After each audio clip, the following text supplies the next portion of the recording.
Hello, and welcome to the Feeling Good podcast, where you can learn powerful techniques to change the way you feel. I am your host, Dr. Rhonda and joining me here in the Murrieta studio is Dr. David Burns. Dr. Burns is a pioneer in the development of cognitive behavioral therapy and the creator of the new TEAM therapy. He is the author of Feeling Good, which has sold over 5 million copies in the United States and has been translated into over 30 languages. His latest book, Feeling Great, contains powerful new techniques that make rapid recovery possible for many people struggling with depression and anxiety. Dr. Burns is currently an emeritus adjunct professor of clinical psychiatry at Stanford University School of Medicine. Hello, Rhonda. Hello, David, and welcome to our listeners in the United States and throughout the universe, around the world. This is episode 282. And we have a very special guest on our podcast today, Mike Christiansen, who is, what is your title, Mike? Are you in charge of the Feeling Good Institute of Canada? He's the head of Canada now. You're the head of Canada. You're the prime minister, or you should be. Oh, please no. You could be, I should say. Oh, well, thank you for that information. Yeah, I'm the director of the Feeling Good Institute Canada clinic, and work with the team and trainers at Feeling Good Institute. So. How many Canadian team therapists are working at FGI now? We have 7 now, and then of course we collaborate with others that are not working directly with us, and it's great to see it growing and expanding here in Canada. Dave has, of course, had a huge impact on that with all the workshops and everything that we used to do together pre-COVID days. But that's cool. Well, let me start by reading an endorsement. We got this really cool endorsement from someone in Turkey who gave us permission to read his incredible email to you on this podcast. And he wrote, "Dear Dr. Burns, I am Anil. I'm 25 years old. I live in Turkey. I'm an electrical engineer. For the past 6 months, I was in a severe depression and I almost committed suicide. My family was worried about me and they had to take me to the hospital. I was in intense pain. I was very bored in the hospital. I talked to my doctor and convinced him, was dismissed and went back to my family. I saw you, Dr. Burns, in a video where you talked about the double standard technique. This technique was the first solution that gave me positive feelings. I relaxed a bit and wanted to learn more information from you. I bought your book, Feeling Good, The New Mood Therapy. In the initial mood test, my depression level was 52 points, according to the Burns Depression Scale. Since I love science, the information you explained in the book was very interesting and very good for me. I identified my cognitive distortions one by one. I applied the 3-column technique. I read about your patients' experiences in the book. The information that allowed me to fully heal was this: it is not events that affect our emotions, but our thoughts. It was a great enlightenment. It was clear that my way of thinking was distorted. At that time, I thought I had to build a new and solid system of thought. I decided to leave my old character in the past. The basis of my new system was to be positive, because the negative one was useless and even harmful. I used your book to form my new thoughts. I trained myself. Now I can instantly correct all of my distortions. If someone says something to upset me, I'm not offended because only I can choose my thoughts. There are both good and bad events in my life. I will always fill my head with good thoughts no matter what happens. My life is so beautiful now. I have fun with my family. I take time for my hobbies. I learn philosophy and psychology. The people around me are also positively affected by my positive nature. My psychiatrist said I was completely healed. Dr. David Burns would be proud of you if he saw you, she told me. I have great respect for you, Dr. Burns. I want to thank you. I want to live the life that has been given to me to the fullest. My new goal is to continue my career as a teacher. I wish you a happy New Year, Dr. Burns. I'm so glad you became a doctor." And that's from Anil. Well, thank you, Emil, for that wonderful note, and congratulations on all you've accomplished, and enjoy this happiness. I think the first time that people really recover and grasp these basic notions, like it's not events but our thoughts that create our emotional pain. It is kind of like an enlightenment experience. And for many people, I think those are some of the happiest days in your entire life. So you want to enjoy that. Also, keep in mind that, we all hit bumps in the road, and the negative thoughts and feelings will return at some point. And the neat thing is that if you know that and you're prepared to, crush those thoughts again, the techniques the thoughts that you have will always be the same when you're upset. And the techniques that work for you will always be pretty much the same too. And so that's important to know, so you don't get caught by surprise when one morning you wake up and you say, yikes, I'm depressed again. Therapy didn't work. It was a fraud. It was a sham, blah, blah, blah. And instead you just pick up the tools and write down your negative thoughts and apply the triple column technique again, find the distortions, and you can pop right out of that relapse. So thank you so much. Yeah. Now, Mike, tell us about the deliberate practice approach to training therapists and the ongoing research, what the ongoing research is affirming about what David knew all along. Yeah. Well, you know what? I just love hearing stories like that from Emil, because it really mirrors in many ways my journey of when I first read Feeling Good. A doctor had recommended it to me. I was struggling at the time, and I just thought, this is mind blowing.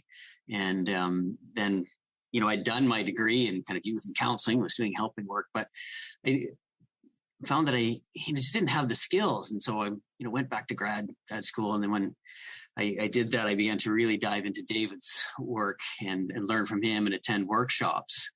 And was so fortunate to have him show a little bit of confidence in me, saying, Mike, you actually got something here. You should do some training and learn more of this and dive into it. And so over the years, I've had some incredible, teachers and trainers and the opportunity to work with David. And just this past year, I've been teaching now with the Feeling Good Institute for 6 years now. And Moore Katz, who's our director at Feeling Good Institute, he and I were approached by a couple of the key, players, the real driving forces in what's called deliberate practice for psychotherapy. And that's Dr. Alexander Vaz and Dr. Tony Romer. And they're also the president and chief academic officer of Centio University. And they said, hey, you know what? We love David's work. We've been big fans of his work. There's so many things that just align with how to help therapists become better therapists, right? And that's a big vision and philosophy of the Feeling Good Institute. And so they asked us whether we would partner with them in writing a bit of a training manual that would take all the awesome things that TEAM has to offer and put it into a bit of a practice manual so that people could implement these concepts of deliberate practice, right? Which of course comes from K. Anders Ericsson on how do people become experts at anything. And through the process of learning about this and doing some research and doing some writing, it's just struck me over and over again of numerous times I've thought back to experiences with David or things that I've learned from him. And I went, David was right all along. Like he was on to something here, really powerful, not only in therapy, but also in how to help people become better therapists. And I'm a bit of a skeptic. So I, often think, I think he's right, but I'm going to do it my own way, and then discover that I'm wrong. And now that I've been doing this, there's a number of things that I've been learning that I went, you know what, David was right. And if we can continue to do those things that David's been, trying for all these years to teach us and tell us, we can really implement them. That's how we can become better therapists. And as well, as you say, David, we do, kind of relapse. We have crappy days. We have to keep practicing those tools that we use. It's not a matter of just learning it and then, I'm good to go forever, right? We actually have to continually practice it. It's much like, David, you're a big Warrior, or not a Warriors fan. You're a big, Warriors fan, right? Yeah, right. State. Yeah, and we think about, the greatest 3-point shooter in the history of time is Steph Curry. right? He just set the record recently.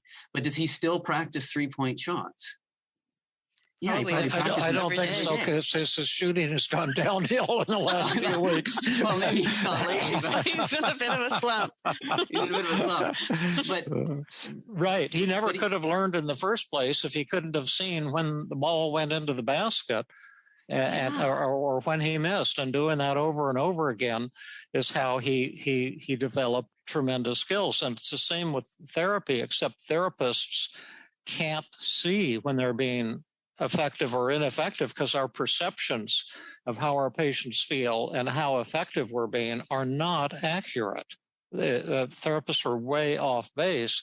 And so if you're not measuring, like what we do at the start and end of every session, asking patients, how are you feeling at this moment? And then at the end, how are you feeling at this moment? So you can see how much improvement you've gotten in depression or failed to get during the session, and suicidal urges and anxiety and anger and relationship problems and in happiness. I don't see how you can improve. And that has been really, I think, the most important key to my own improvement as a therapist, because I've been getting that data so I can see when the ball is going through the hoop or not. And that's had a massive influence on how I practice. And I'm still amazed and irritated when I run into therapists who poo-poo the whole thing and who think patients won't be honest in the way they rate us on empathy and in the way they rate their feelings, and that who think they can do it on their own without it. One of the sobering things is a fellow came to one of my intensives, and I couldn't sell him on this idea of using the rating scales because he was just so sure that he knew how his patients felt. And I said, I've done research on this, and your perceptions just aren't accurate. And you think you know how your patients feel, but you don't. And then he came back to an intensive a year later, and he was just stunned because his favorite patient committed suicide. Mm. And he had no idea that this man was suicidal, and he was just flooded with shame and all feelings of failure and sadness and anxiety and discouragement. And it's one of the worst things that can happen to a therapist or to anyone, to have a loved one commit suicide. But you just don't know, and you won't know what you don't know until you start using the instruments and see what's really going on. And it can be a shocker, but it opens your eyes and gives you the opportunity to develop tremendous skills if you have the desire and if you have the humility to see yourself, as Robert Burns said in his poem To a Mouse, to see ourselves as others see us. That would be a great gift if God gave us that gift. Well, we have that gift now if you have the courage to open your eyes and look. And I might say most therapists do not want to look. Yeah, I agree with you. No, it's painful. I agree with you completely, David. And as I was doing more reading, the research that's ongoing is affirming that. Some of the deliberate practice, they've been looking at various forms of therapy, and what they discovered was that therapists not only don't know how they're doing, but they think they're doing way better than they are. Yeah.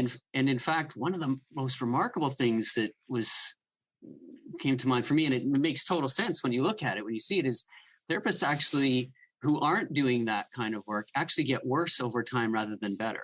You think more experience is better. Yeah. It's kind of like a basketball player leaves high school and he was maybe a talented, great basketball player.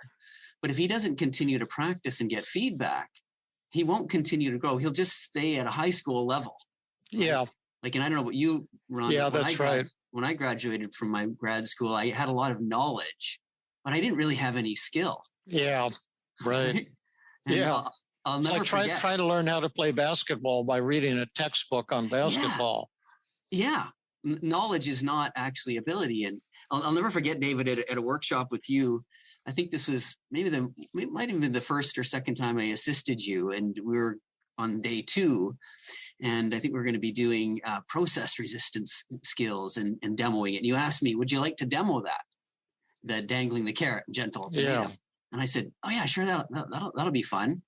And in that moment, I had this kind of mind-blowing awareness, because you said, okay, let's do it right now. Let's practice it right now. And I was like, oh, like I actually have to do it. Yeah. Practice. You're like, okay, you can take a 3-point shot. Show me. Right. Yeah. Right. And then you pointed out some of my mistakes, and then I could practice it. And then I got a little better. And, I came out of that workshop knowing a lot better how to do dangling the carrot and gentle. But I needed somebody to point it out. I needed that feedback.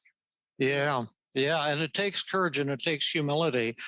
And it hurts those of us who are a little on the narcissistic side. It can be painful to have your mistakes pointed out in training. But like we do in the Tuesday group, we have, as you know, Mike, one will criticize, playing the role of an angry patient. The therapist gets one shot at responding, trying to use the 5 secrets. And then we give a letter grade. And then here's what you did that didn't work. And here's what you did that was good. And here's how you can change. And boy, the therapists find this very, very, very threatening. Because I think,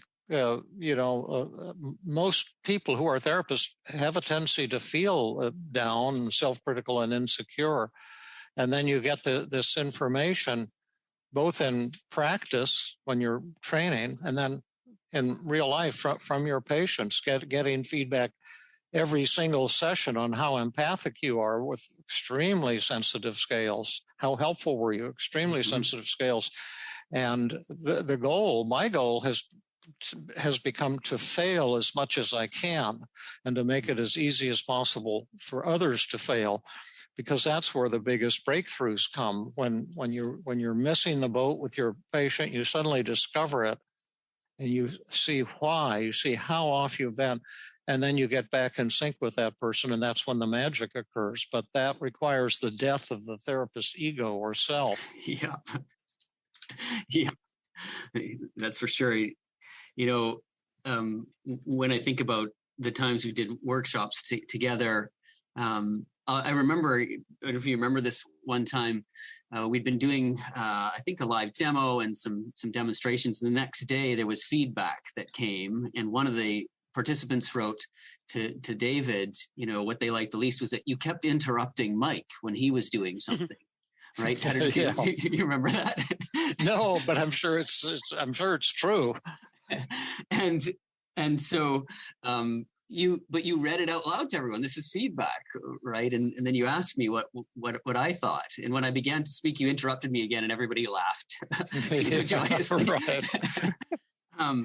But my response to that was I hadn't actually really noticed, because I went to those workshops. Every time you'd come to Canada, I would take my holidays and make sure I could spend time with you, because I couldn't wait for you to interrupt me when I was demoing or practicing or doing something, because that's where I have now an expert who's noticing something I could do a little bit improved and better, and is willing to let me know and trusts me that I can handle it and cares about me enough that he would like to see me improve. And so that was absolute gold for me, getting that feedback. And those are arguably some of my stronger skills now, because I had you willing to, and we'd done Feared Fantasy and some other things, so I wasn't as afraid of making a fool of myself on stage, because it happens so many times. You become kind of joyously looking forward to it. Not that you try to make mistakes, but we all make mistakes. We all make errors, and that's how we learn. Yeah. By the way, something I'll come back to at the end, but a lot of our listeners are in Canada, and some of them will be pleased to know that we're now interviewing Canada's greatest therapist. So if some of these people have been struggling with ineffective therapy and they would want to work with you, or some of the people you're training in Canada, is that possible? And then, so how do they get a hold of you in case they want to work with you through the virtual medium? Yeah, the best way to get a hold of us is through the Feeling Good Institute. So feelinggoodinstitute.com, and they can connect with us there. You can look up through the, if you're looking for therapy or if you're looking for training, right through the Feeling Good Institute. Yeah, Mike, I also want to say that if you're looking for introductory training in TEAM-CBT, Mike is also one of the best trainers around, as I'm sure you've gathered by listening to the podcast so far. And you're still doing the 12-week intro training, right?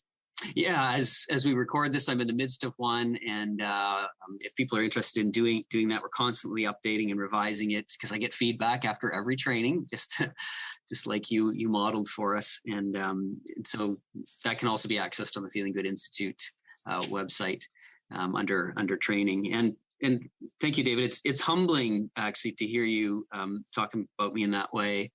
I had one other story that came up for me as I was doing this reading, and that was the first time I assisted you at a workshop. I had the opportunity to drive you to the airport after the workshop, and we'd done 4 days, and you'd been doing 12 hours of teaching and training, including hikes and dinners with everyone every day for 4 days straight. And we got in the car, and I'll never forget this. It was really kind of life-changing for me. And we got in the car, and the first thing you said to me was, "So Mike, I'd like to hear your feedback on how you think the workshop went and what you think I could have done to improve it." And I'm sitting there thinking, okay, this is David Burns, who is arguably one of the most influential, figures in psychotherapy today. And what do you mean one of? Well, the other ones are actually, that's probably true. You probably are, because the other ones are dead.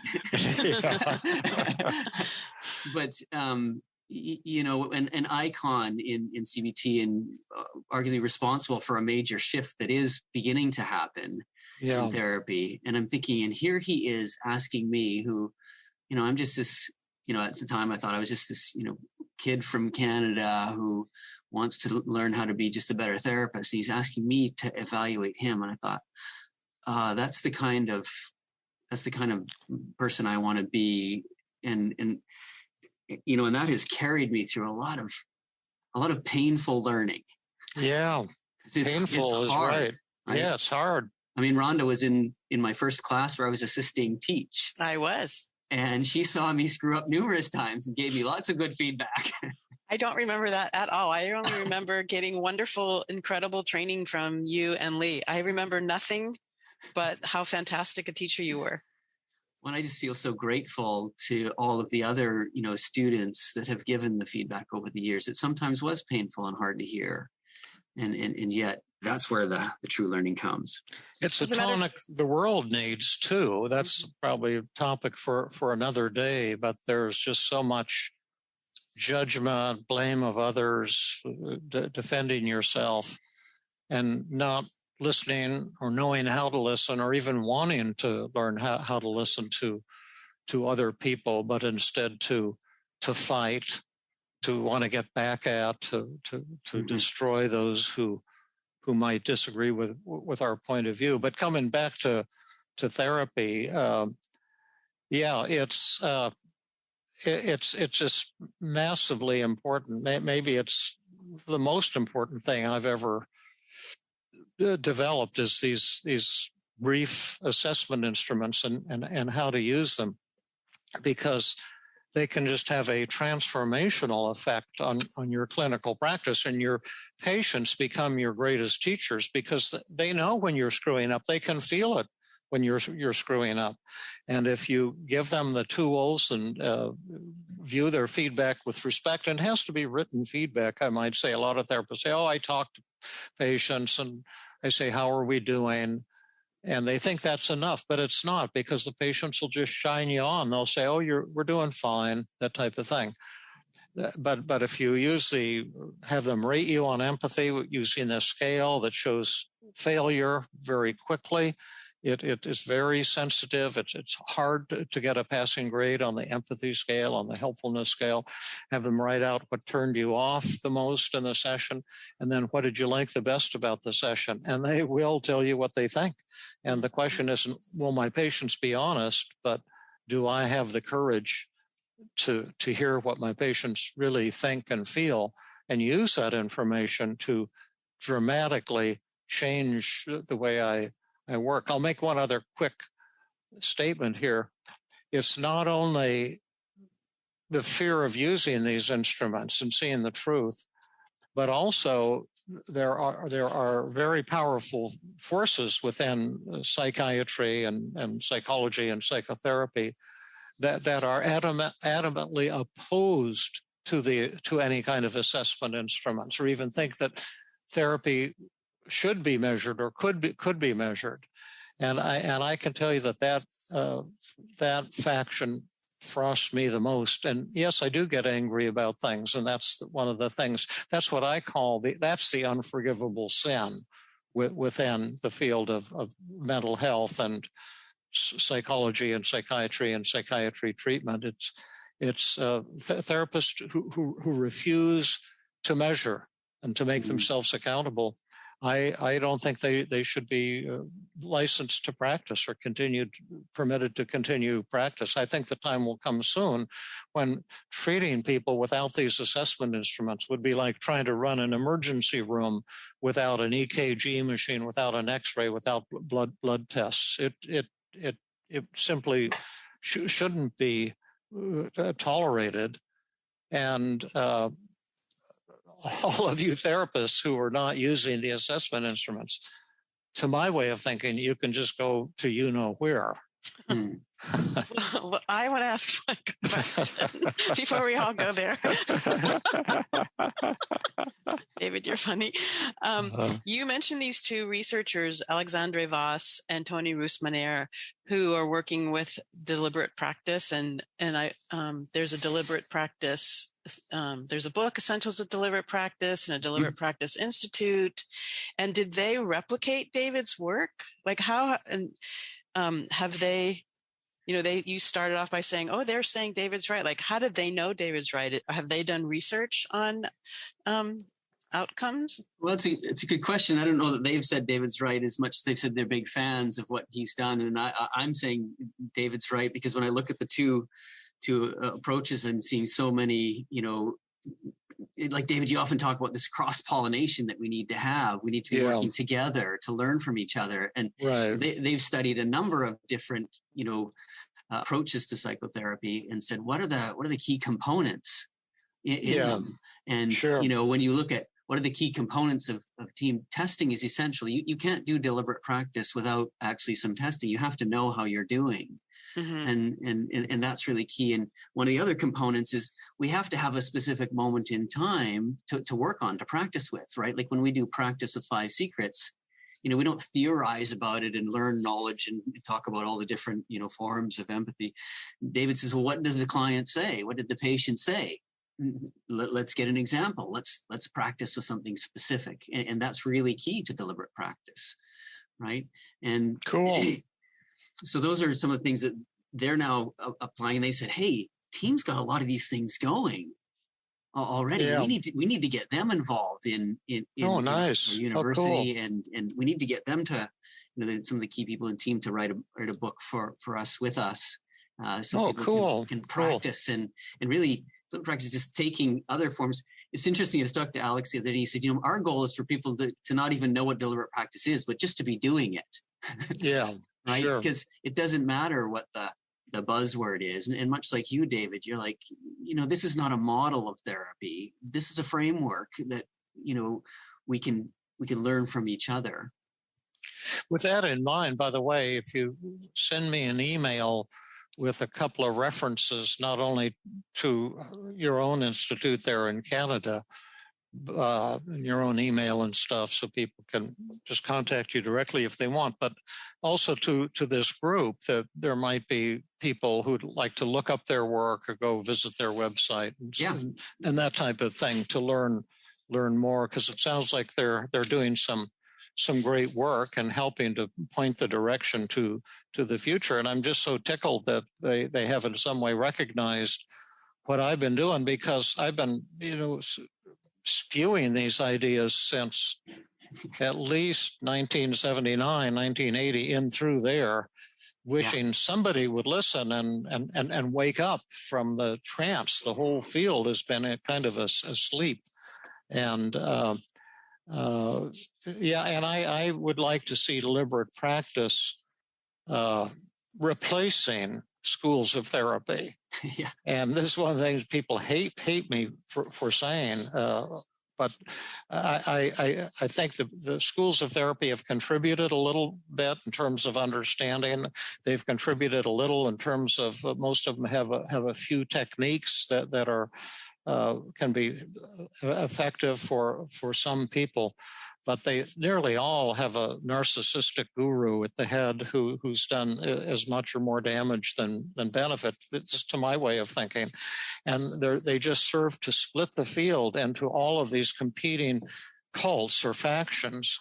As opposed to biology, you don't have all of, in physics, you don't have all of these factions competing, or in medicine, you have people, humans are humans and they'll be kooky and competitive regardless, but you have science at the helm and people working together to find more effective treatments, to find out how people change. And to me, that's the future of mental health as well, and behavioral health, or whatever you want to call it, moving into science and away from gurus and away from all of these cults that now exist, that create hostility, competitiveness, us versus you. And people who, for the most part, have crappy training and aren't that bright, to be honest. And if you work with physicists, they're extraordinarily brilliant people. And if you look at clinical psychologists, it takes 10 years to become a clinical psychologist for the most part. You've got really bright, critical thinkers there too. But most of the people who are hanging out their hats and calling themselves coaches or this or that or whatever, I don't think they're that skillful, to be honest. And maybe they're better off not using my or any rating scales, because then they'll have to see the truth about their lack of effectiveness. We had a meeting some time ago in the Tuesday group at Stanford, and I asked them to bring in their rating scales so we can see how they're doing. And of course, they bring in their rating scales from their best patients because they want to make themselves look good. And this woman showed me excitedly a patient. I guess it was her favorite patient, and she'd been working this woman for over a year. And I saw her rating scales from a year ago, and then her rating scales from that very day. And there was no change in anything. And it just made me so profoundly sad. And I guess she just hadn't grasped the fact that the reason to use the rating scales is to find out if you're not making any progress, and then to get a consultation and try different approaches, different strategies. But also to bring it up with your client or your patient, to bring up what are you doing that's not working, and speak about it humbly, and using the 5 secrets and admitting when you've made mistakes, and learning from what your client has to tell you. Yeah. And David, in that story, you just illustrated another aspect of what deliberate practice is discovered or affirmed, I should say, and that is that as therapists, we tend to work with the things we're good at rather than their areas of weakness, right? Yeah. And so we'll bring the things we think we're good at. Exactly, the things we think we're good at, right? And if you take it to your basketball illustration, it's the same. If you're a terrible 3-point shooter, you need to be practicing that, right? Yeah. But you're not likely to want. You're probably likely more to want to practice, your dunk or whatever it is that you're good at. And one of the things that's come up for me, David, and I'd love to hear your thoughts on this is, once we have that data, once we see, right, like I got the data once, feedback in my feedback form, gentleman said, "You suck. I never want to see you again. You're the worst therapist ever." And I use that to illustrate in my teaching how it ended up being a really incredible and valuable therapy experience, because I was able to use the 5 secrets. But when you get that feedback where you're not hitting the mark, right, regardless of what it is, whatever skill it is, like particularly I think about, you develop this assessment of resistance and agenda setting and paradoxical, and that hadn't even really been talked about or like now we have all your material, but when you began, first off, you knew that you weren't quite getting there with all of your clients. I think, you were successful with lots of them, but needed more. Yeah. But then once you knew that you weren't successful, how did you develop that? How did you learn how to get better? Because people often say, well, David's got like magic dust. He's like Steph Curry. He probably doesn't need to practice, right? Because he's so amazing. But well, that's, I think, where the assessment instruments have been so helpful to me, because I've always been creative. We all have strengths and we all have weaknesses, and I've got so many horrible weaknesses. But one of my strengths is that I'm creative and I'm a good problem solver. And so once I started measuring, I just started out with the Beck Depression Inventory, which is not an outstanding instrument by a long shot, but it was the best I had at the time. And I would take that once a week to see how patients were doing on a week-by-week basis. And then I finally developed my own brief, ultra-reliable, ultra-valid instrument, so I could see within a single session, changes within a single session, not from week to week. That empowered me tremendously, because sometimes things would happen in a session that just were fantastic. And I would see that in the scales. It had been a fantastic session, and then I could say, well, why was this so amazing? And then I began to see a lot of things that were really important to my patients that I might not have thought of. I remember a patient I had once who I had such tremendous admiration for. And she was commuted for a full 2 hours by train to get to Philadelphia to see me. And she'd had horrific depression her whole life. And she was doing, let's say, ethics work for one of the professional associations. So she was a very ethical woman. But had a horrific life, and so I'd have her come for a double session every 2 weeks, because she had to pay for the train. She didn't have a lot of money, and so we'd do double session every 2 weeks, and I was just beginning to use the empathy scale that I had developed, and I'd gotten kind of a low rating from her in the previous session. So I was asking her about it and encouraging her to verbalize her criticisms. And she just suddenly ripped into me. And she was a very articulate woman, a very powerful, I would say, woman. And she just started ripping me to shreds. And it was right at the start of the 2-hour session. And it went on for 2 hours. And I just felt like about 1 inch tall. And I realized that she was so enraged, and she hadn't made any progress at all on her depression. I'd seen her about 10 sessions. And I realized that I would never see her again. And she just stormed out of the office at the end. And I didn't even bother to give her another appointment, because I realized she would never want to see me again. And I was shaken, really. And you say, oh, therapists shouldn't feel that way. Well, I feel that way. I feel a lot of ways. I don't always feel the way people think I should, or you think you should feel. And then I got a certified letter from her in the mail 2 or 3 days later, on the letterhead of one of the top professional associations, and I had to sign for it. It was a special delivery kind of thing. That sounds scary, just receiving that. It was terrifying. And I opened it up, and here was this immaculately typed letter, from, this branch of this group, this top group, and said, "Dear Dr. Burns, I wanted you to know that was by far the best therapy session I've ever had." And you were the first person who really listened.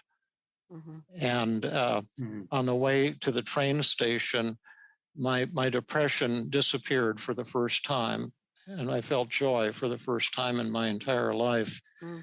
But I was so high at the end, I forgot to make an appointment. And could I come back next week so I don't have to wait for 2 weeks? I'm so excited to continue what we're doing. And it was just mind-blowing, and I had totally misread the situation, and she really wanted me to be humble. She wanted someone to listen to her criticisms, probably of all kinds of people she'd been critical of, but there have been tons of accidents like that that suddenly made me, and then sometimes I've thought I was just great and the patient was just livid at the end, and I didn't know it until I saw their feedback. And these experiences have been frequent. Every day there were many things like this when I was seeing 6, 8, 10, 12. I used to see 17 patients on Wednesdays. Wow. Alone for full sessions. Oh my God. And it was just like, and it still is a learning thing. Mm-hmm. And if you're willing to open yourself up, you have riches. Your patients will offer you riches. Mm-hmm. But you need to get the assessment instruments, because if you think you know how your patients feel, you're either stupid or a fool or some other negative category, but you're certainly way off base because you don't. No. Your perceptions are not valid of how your patients feel, even how your wife or your husband or your partner feels about you. But if you're willing to get that information, it can be mind-blowing. And, we offer free training, and there's also paid training where you can learn these things. But Rhonda's got her Wednesday group for therapists from all over the world, a free midday 2-hour group. I have my Tuesday evening group at Stanford, which again it's open to all California therapists, but people sneak in from all over the world. And I don't really care, to be honest. I just love having people come, and you can get unlimited training. There's no barrier. You can get fantastic paid trainings to learn how to do this stuff. And I just think we've got a mission and a message that can change the world of psychiatry and psychology and counseling and whatever you call it. And I'm glad people are slowly now beginning to jump on board because I think we have a revolution in the midst that's no different from the Copernican revolution of the 1400s or 1700s or whenever it was, when physics broke away from the Catholic Church and became numerically based in numbers, based in measurements, based in mathematical models. And people say, I don't want any of that number crunching stuff. I want to be empathic. I'm compassionate. I'm sensitive. I'm caring. And I'm saying, no, you're not. You're a boob.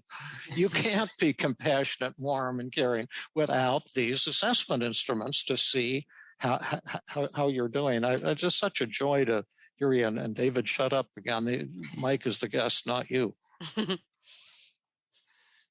Well, I'm right with you there, David. My passion, for TEAM has been not ever waned a whole lot, but we always go in waves. But it's been reinvigorated now as I'm, in the process of writing with more and just seeing there's some of these shifts happening. And then we have to, once we get that feedback, we have to say to ourselves, now what can I do to get better at that skill, right? How can I learn that? How can I get better at that? And that's where it takes training and it takes practice. You have to actually verbally do it. Just like you that day in the workshop said, okay, Mike, do a dangling the carrot and the gentle ultimate for me right now, right here. I used to wonder about this when I would go home from my residency when I was at Penn at finishing my psychiatric residency. And I thought, what I'm doing sucks. I don't ever see my patients getting better, hardly ever. I was filling them with antidepressants and doing conventional talk therapy. And I used to have that thought. I wonder if psychiatry or psychotherapy or psychology could become like the NBA, like professional basketball, and there would be skills you'd learn, that you would be trained in specific things that would be measured, so you could get better and better at it and develop skills, like professional skills. And it seemed logical, but I didn't know if it was a pipe dream or a reality. And I've been working toward that goal my entire career. And it's kind of exciting to see it finally come to fruition. And I wish more people would give me credit. I'm kind of narcissistic, and I appreciate you're giving me credit. But I think a lot of people are taking ideas I've developed and running with them, which is great. But if every now and then they'd say, "Oh, and by the way, we got a lot of this from David," I would be so happy. You know, I bet there's 10,000 apps based on my work, and I bet zero have given me credit for it. You know, they just take it as if it's their own. By the way, I don't know if you're aware of this, but the app I've been working on the last couple of years is an expression of a lot of this also. And we just did a beta test with 140 people, and it looks like it's in one day it can perform what a human therapist can do in an unlimited amount of time. And the neat thing about it is not only do we measure frequently while they're using the app, but it shows us what's working. It's like an ultimate version of the human thing, and unlike humans, the computer doesn't mind being corrected and told to do things differently. And so the initial manifestation of the app, as I say, we saw, like, even in one day, almost 80% reduction in anger, 80% boost in happiness, reductions in depression, and everything that just outperforms anything ever published, and it's going to get even stronger than that. But I'm thinking that something like that, even in combination with human therapy, could be a really explosive and fantastic wave for the future. It's such an amazing time to be, you know, in the kind of helping profession, in the therapy profession, because there's so many neat things going on, right? Yeah. Like when you said, you know, in the 70s, you had this, how come it can't be more like professional basketball, right? Like if you said to a, you know, professional basketball coach, hey, just get your guys to read books about basketball and to watch videos about basketball, but we're not going to actually practice. We're just going to play games. Yeah. When we're in the therapy session, that's like actually being in the game. Yeah. But we need to practice outside the games as well. Yeah. Right? That's why we do the ongoing training, you know, right. and so you need that feedback. Sure, you watch the video to get feedback to see where you're going wrong, but that's where it really comes I think that's to one life. of the and that's one of the great things about the Tuesday and the Wednesday group and all the other training groups is within every training group, there's opportunities to practice whatever is being taught. Yeah. You know, there's always breakout, you know, there's always a didactic where we talk about it. And then there's breakout groups where people have the opportunity to practice. We actually teach people how to give feedback so that the people who are practicing understand what they're doing well and what they could do a little differently. We demonstrate for them what they could do differently. So there's, you know, if you're involved in the team community, there's always opportunities to do what it is that you're talking about, which is practice. Because Mike, in the email that you sent David and me about this podcast, you said that the research is showing that therapists, even after they've completed their training, they plateau and even regress over time if they don't practice what they're doing. Yeah, and it's much like. No, I was just going to say, even, you know, I was away for 5 weeks in November and October. And when I came back, I was like, what's process resistance? Like, what's the magic button? And I just, like, I'm not kidding. I had to like kind of start relearning. It's much like a musician, right? Like, I have a cousin who is a classical music composer at the highest levels, won high awards. And you've heard the saying before, somebody who's in an orchestra, if they miss one day of practice, they know. If they miss 2 days of practice, the people in their section know. 3 days, the conductor knows. And in 4 days of practice, the audience knows. It doesn't take long before you lose their skill. And it's the same with therapy. We don't get up to perform. You don't unless you've done the practice. Right? Yeah. And it's so key and critical. And I'm not sure how our time is, whether we'd want to do a little exercise right now, Rhonda, or whether we want to continue to Sure, we can do a little exercise. I have one other question now that I want to ask before we do our exercise, and that's your book. Now, you and Maor are co-authoring it with these two other people. Yeah. Yes. And can you just tell us just a little bit about that, when it's coming out, and Yeah, we're aiming to have it done sometime in the fall, so fall to the end of 2022. So the way it works is we write a chapter on one of the skills. One of them we're going to practice right here, the invitation skill. And then we send it out to some test groups to see how it works for them when they do the practice with the invitation skill. And then we get feedback on how clear is it? How helpful was it? Was that actually valuable?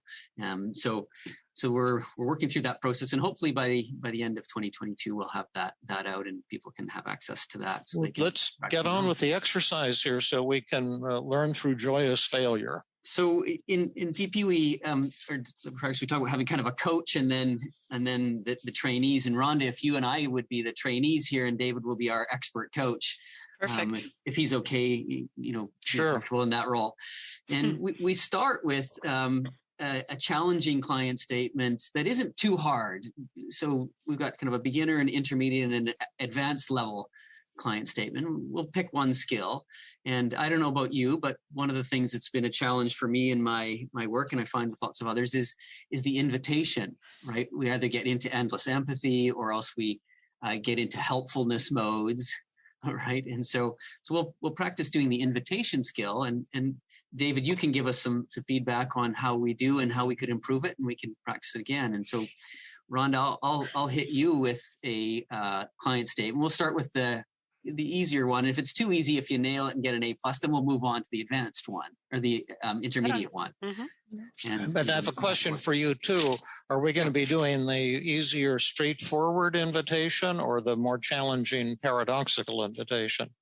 And this is so perfect, because we want to define kind of what is the criteria. Let's start with the straightforward one, the easy one. And then when we get to the advanced, it may require a paradoxical. Okay. And just to set this up, after you've empathized with your patient, generally I see that as maybe 20 or 25 minutes out of my typically 2-hour session. But I then ask the patient the simple, silly technique called, what's my grade? And we say, or if you're doing co-therapy, what's our grade? Say, how would you grade us so far? Are we getting an A, a B, a C? And if the patient gives you like a B+, that means you've missed something really important. And you say, that's great, tell me the part I missed. Then they'll tell you what you missed. You summarize that, respond warmly to that, and then you'll generally get an A. But you can't go on to the agenda setting or a resistance phase of the session until you're getting perfect empathy from the patient. Then you want to go on to melt away the resistance, bring the resistance to conscious awareness. And that's the first part of that is what we're going to be working on. And then after you've melted away the resistance, then you go on to the M of methods. So you do the testing, empathy, assessment of resistance, and methods. And so we're now on the juncture between empathy, the E of empathy, and the A of assessment of resistance. The invitation is the starting point of that. And people who are not therapists, you can do this with your family members and friends as well. When they come to you and they're talking about problems they're having, you can ask them what I call the invitation. Did you actually want help with this, or did you want to just let me know about it? And so we'll start. I'll give you. I'll pretend to be a client. Mike, are you the client? And I'm going to be the therapist to issue the invitation. Yeah, and then we can go back and forth a little bit. And so let's assume you're getting A+ empathy, and you've checked in with that, Rhonda. And this is my statement before you offer an invitation. Yeah, you know what? I have been feeling a little depressed and down lately, but what I really need help with is my anxiety. Okay. So, Mike, you told me that you're feeling depressed and down lately, and you've told me that you're feeling also, you've just said that you're also feeling anxious. And I'm wondering, do you want to work on, is this a good time for us to roll up our sleeves and work on either your depression or anxiety? Or do you need a little bit more time to talk to me about how you're experiencing your depression and anxiety? Because it's really important for you to get some support. And I don't want to cut you off before you're ready. Or maybe there's something else you haven't brought up yet that you want to talk about too. So, I want you to feel comfortable bringing up anything else that you haven't talked about yet. So do you want to talk about either the depression or the anxiety or something else? Or do you actually need to get some more support? Because I'd be happy to do that with you also. Okay, pause right there. What grade did you give yourself, Rhonda? I gave myself a B+. What did you give it, Mike? Yeah, I was probably in that B+ range as well. Okay. You can carry on with the thing. So now, here. David, it's your turn to give me feedback. Yeah, how could she improve it? Well, I would ask you, Mike. I thought it was actually pretty excellent. And you need to write things down to give feedback. I forgot to write it down, but I'll let Mike tell you what he liked and what he didn't like, what worked and what didn't work. And I'll tell you what I think too. Okay, yeah, right. I like that you said is now a good time for us to get to work. You've talked about the anxiety and the depression, and that made me feel like I was really heard, because I had said what I really need help with is my anxiety. Mm-hmm. But you gave me the option to also talk about something else. That part I liked. And then where did it fall short, or what would you like to see in a little different? It fell short in that I think you could have stopped there rather than kind of going back, because that's exactly why I gave myself a B+ too. I think I rambled on. Exactly. I should have. That's exactly what I was thinking. I should have stopped. So in deliberate practice, we would say, okay, let's try it again. And you do it one more time and then make that shift. So I've been feeling a little depressed and down lately, but what I really need is help with my anxiety. Oh, okay, Mike. So you told me that you've been feeling depressed, and now you're adding that you've been, you want to help with your anxiety. And I wonder if now is a good time to roll up our sleeves and work on one of those, or maybe there's something else that you haven't brought up yet that you'd like to work on, or maybe you want to get some more support. Tell me, which is it that you want to do right now? Awesome. Let's pause right there. Well, I'd give that like an A-.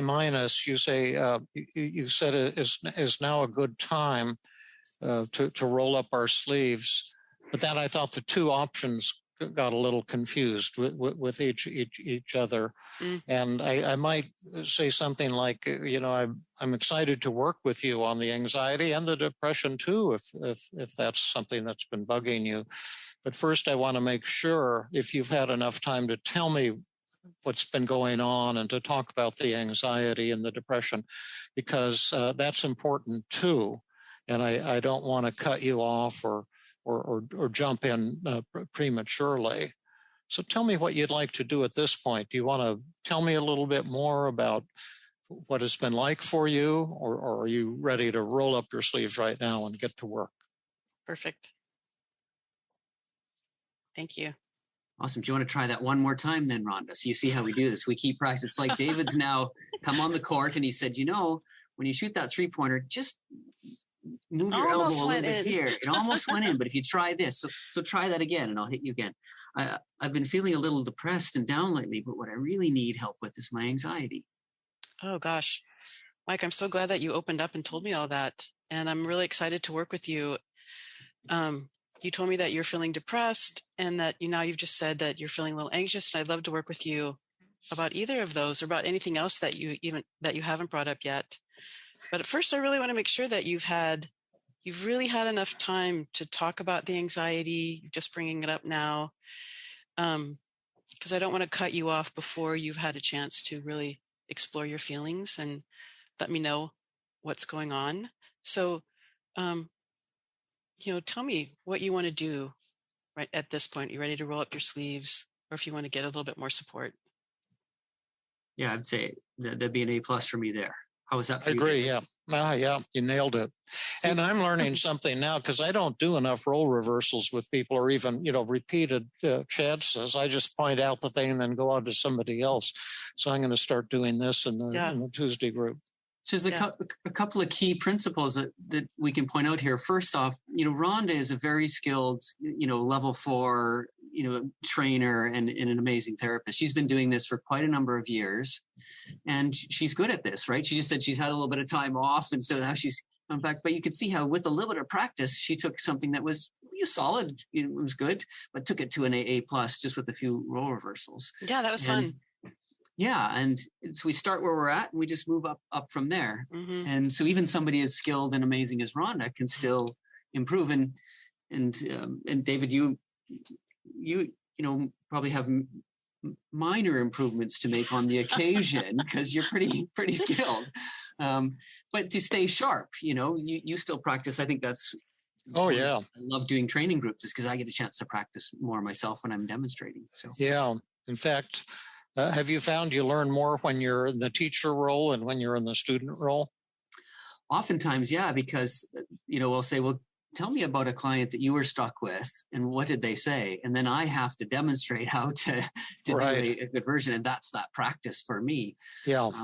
But I also find that when I'm stuck with clients, and I do get stuck with them sometimes, I don't see the changes in scores like I'd like, then I need to have somebody else come say, Mike, let's talk about what it is. What is the client saying? Where are you stuck? Where were you missing? Let's practice that back and forth. So yeah, I like that. Yeah, too. that's fantastic. Great demo, Mike. Well, this was super fun.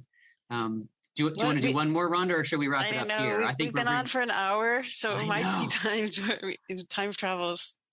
See, when David and I get together, we like to do like 12 hours a day of workshop work, and so I'm mildly addicted to this. But if they want more, then they can look out for our book that's coming up. And in our FGI trainings, we're starting to implement this kind of role reversal a little bit more intentionally and more practice with that. So they can. It's cool, and I like that was smooth. What you did, Rhonda, is developed time to go just before we went on to the difficult practice.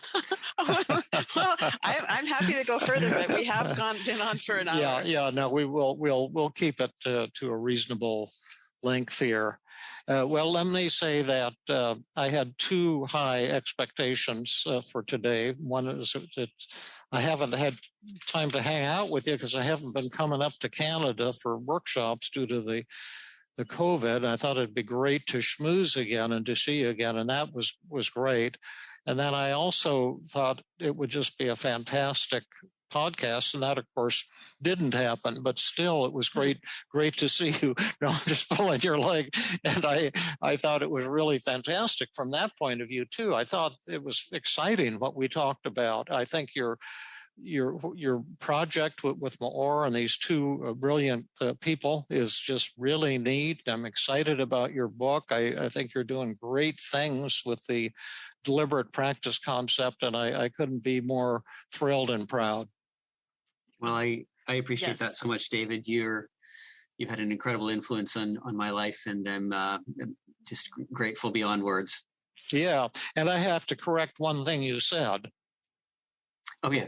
I love hearing my errors. Yeah, well, this will shock you, but when you first started coming to my workshops, and you said that I thought you had a little something to offer.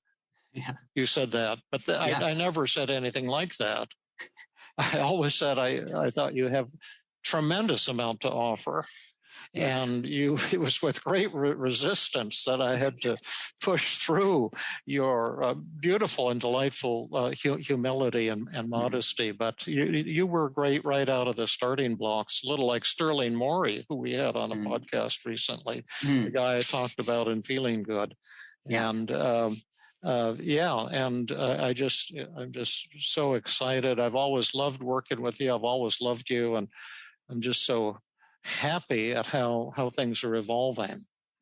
Well, also, I mean, I want to sing your praises too, Mike, but we could also do the second technique if you wanted to. I don't want to cut you off, because people do love watching us. Sure, we could. Let's do it. We'll do one more round, another round. And then if it's sucky, we'll just edit it out. But we'll mention the fact that there's this thing took place that may or may not be a part of the podcast. And just a shout out. I'll be the client this time. just a shout out too for your workshops, David, the 1-day ones that when this podcast comes, we'll have just done one, but we'll likely have another one coming in the spring. And we do the same thing. We get like 50 volunteers of trainers so people can practice in a live workshop, right? Like, where does that happen online? But I know you don't like doing workshops without practice. That's and you're part of your philosophy. And you're the one who's maneuvering all this small group training in our workshops, like the one that's coming up. But as of this date, it was on February 6th or something like that with Jill. But all of those FGI, Feeling Good Institute workshops the 1-day ones with Jill, there's a lot of deliberate practice within the very workshop, so you can practice the techniques we're teaching, and that's unique, I think, to workshops. I think a lot of people just go and they think a workshop, you go and you schmooze, you talk, you think big thoughts, and something good is supposed to happen. But it's only through the practice that you really learn. Yeah. Mm-hmm. Well, Rhonda, I sent you a client statement in the chat box, and if you would be the client this time or the patient, and I'll put myself on the spot to be the therapist trying to learn a new, or enhance or practice my skills. And we're still doing the invitation, so we'll assume we've done good empathy, and now we've got this client that's going to present a couple of different options. And so there may be place for a bit of a paradoxical invitation here, but we'll see how I do with the invitation, and David can take me to the next level. How does that sound? Sounds great. Okay. Hey, Mike, I have been struggling with feeling depressed like we talked about, but I also wanted to tell you about I'm having difficulty in my relationship with my partner. Yeah, Rhonda, I'm hearing that this depression that you've been talking about has been very painful for you, but there's also this dynamic in this tension with the relationship with your partner that you're wanting to tell me about. So I'm not hearing that now would be the time for us to kind of roll up our sleeves and get to work on either these or something else, that you'd really like to be kind of talking a little bit more about your partner.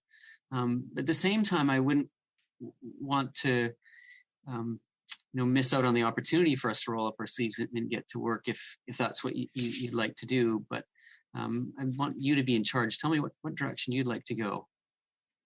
Okay, now you wanted the feedback? Yeah, what grade? What grade did you give yourself?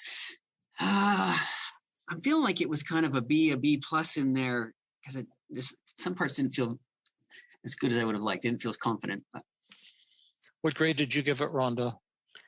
That's sort of the grade I would give too. I loved how you started with I can tell the depression was painful. But when you said now isn't the time to roll up your sleeves, I thought, oh, it isn't. I felt sort of like cut off, like my option was being taken away. Yeah, that's what I thought too. And that felt uncomfortable to me. So I'm so glad you're picking up on that. Yeah. But I would also give you a B as a courtesy grade. I thought you had so clear in your mind you were going to do this thing that you'd rehearsed ahead of time, that you weren't connecting to Rhonda, and she clearly needed an empathic response. Rhonda, you're say you've been feeling really depressed, but the thing even more that's bothering you is you're having some trouble with your partner. I'm sad to hear that you're struggling in these two ways. Tell me more about that. What's been going on with your partner, and how have you been feeling about that? What you're saying is so important, and I want to hear more. And I would just make a strictly empathic response, and I wouldn't come in with the paradoxical invitation until she's really had a chance to vent, and then you've gotten your A or your A plus in empathy. Mm-hmm. And empathizing with someone who's angry about a relationship problem is in and of itself a challenge, an art form that has to be learned. Because Rhonda might be angry and blaming and kind of bitter, which can arouse negative feelings actually within the shrink. And so for that one, I would just focus on the empathy. So with the deliberate and save the other until later, but with deliberate practice in mind, why don't we repeat that? Sure. Yeah. And then I'll see if I can acknowledge that she may want to get to work, but not right now, and do more empathy with it. You can. I would personally not even mention that. I would just go right into the empathy, and then I wouldn't even bring up that's your agenda. It's not hers. And and I would just be a good listener. That would take 30 minutes, but we'll just get in on the beginning of that. And then after you've gotten your A or A plus, then I'd come in with the straightforward or paradoxical invitation. But let's see if we can get in on the start of the empathy phase with a little greater grace and smoothness. So Rhonda? Mike, I'm really struggling with feeling depressed, but I also want to tell you about the tension in the relationship I'm having with my partner. Yeah. Rhonda, you've been talking a fair bit about the depression, and you've been really struggling with it, and how painful that's been for you. And I'm feeling a little bit sad to hear about that. And you're also saying something really important, that is that there's this tension in your relationship with your family. And I want to make sure we take some time here, because you said you want to tell me about it, and I'd love to hear more about what that's been like for you. Yeah, well, why don't we just grade it? Okay. Stop and grade it. Okay, good. That's A plus, David. That's exactly how we do it. Yes. Okay. We stop Sorry. right there. I was continuing to go. Right. What grade did you give yourself, Mike? That one felt better as far as connecting. So I would say in the A minus A range. Okay. What'd you give it, Rhonda? I thought that was great empathy. I loved how you said, you acknowledged I was struggling and how painful it is, and that you wanted to hear more about the tension in my relationship with my family. I thought I would give you an A minus because I said my partner and you said my family. So there was a part of me that thought, oh, he's not listening. Yeah, I agree. Totally. You never mentioned your family, but the tension with your partner, so that would feel like a bit of a disconnect. Otherwise, it would have been an A or A plus. Exactly. Agree. Yeah. Awesome. Now, would you do it again a third time? Sure, we could do it. We could do it a third time if we wanted to take it to the next level. Okay, let's get you to A plus, because you are an amazing trainer and therapist. So let's go. I have a question for you, though, Mike. Yeah. You've and this is relevant to every listener who's a therapist or a layperson who wants to learn how to improve your communication skills through criticism and failure by having your errors pointed out. How does that feel to you? You came on with a big introduction, big expectations, and now you're failing steadily. You're improving, but you've had two failures. And tell us how that feels to you. And if it doesn't bother you, tell us how it would feel to most of us who are trying to learn. Yeah, it's humbling. There's no question, right? Like, particularly when you get kind of built up as being wonderful and fantastic. It's kind of like, I guess, when Curry misses a 3-point shot and everybody's expecting it. Yeah, he's sort of disappointed in himself, and it is a little bit. It's not easy to hear, right? Because it's hard to know that we're failing. Yeah, there's those emotions that go on, and then there's the other emotion of knowing that David and Rhonda kind of believe in me and are cheering for me and want the best for me. You used to believe in me. Yeah. gets me excited, because this is exactly what I need to be continuing to do in my own work. I need to be practicing and honing in and getting better, and that will never end, right? Yeah, it's ongoing. Yeah.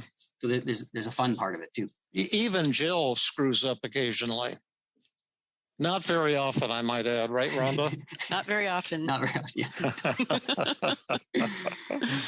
Okay, try it again. Oh, Mike, I'm struggling with feeling depressed, but I also want to tell you about the tension in the relationship with my partner. Yeah, Rhonda, when you've been telling me about how the depression, how hard that's been, and that you've been struggling with it, and it is painful. And you also said that you wanted to tell me about the tension in this relationship with your partner, and that seems really important right now. I'm a bit sad to hear that you're experiencing that, and I'd love to hear more what that's been like for you. It seems like your relationship is important to you, and we need to take this time right now. Oh, yeah, totally love that.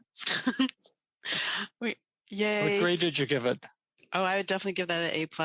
Yeah, great. Absolutely. Nice. Yeah. So that's, again, a 3-step process to go from, I would say, the edge of the clouds into the heart of heaven. And but a lot of people who don't have any training or skill in this area would be going from a polite C to an A- or a B+ or even an A. And you can see that changes can happen really fast, but it's at the cost of the death of the self, of your pride, and having to see that you are going to be making errors. And if you're willing to see that and to hang in there and keep practicing, you can make radical changes really, really fast. But it's not a free lunch by any means. And if you want to get there, you can get there. And if you want to just hide out and keep schmoozing with your patients, you can do that. You can do that too. Such a key refresher, just even in that skill, the reminder to stay present and connected, no matter what skill we're doing. Right. Yeah, that's really critical and key. Like when I'm teaching, I say, the invitation step is an empathy tool. The specificity step is an empathy tool. The paradoxical agenda setting with positive reframe is a deeper empathy tool. They're all empathy tools. Yeah. Right. And so that was a great refresher for me. Thank you, Rhonda, for taking the extra time. Yeah, I'm so happy that I didn't push us to end. Okay. I think our listeners will like it too. Yeah, I think they will. We'll find out. And if you can send me a neat photo of yourself or your horse, your daughter, or your anything. Photos are always easy to add to the show notes and put a human face on who you are. And thank you so much, Mike, for joining us. It's just a joy always to be with you, and I know a lot of people feel that way too. It's always fun to hang out with you and Rhonda. Yeah, Mike, it's a pleasure. I'm so glad. This is great fun. We'll have to do it again. Okay. Goodbye, everybody. This has been another episode of the Feeling Good podcast. For more information, visit Dr. Burns' website at feelinggood.com, where you will find the show notes under the podcast page. You will also find archives of previous episodes and many resources for therapists and non-therapists. We welcome your comments and questions. If you want to support the show, please share the podcast with people who might benefit from it. You could also go to iTunes and leave a 5-star rating. I am your host, Rhonda Borowski, the director of the Feeling Great Therapy Center. We hope you enjoyed this episode. I invite you to join us next time for another episode of the Feeling Good podcast.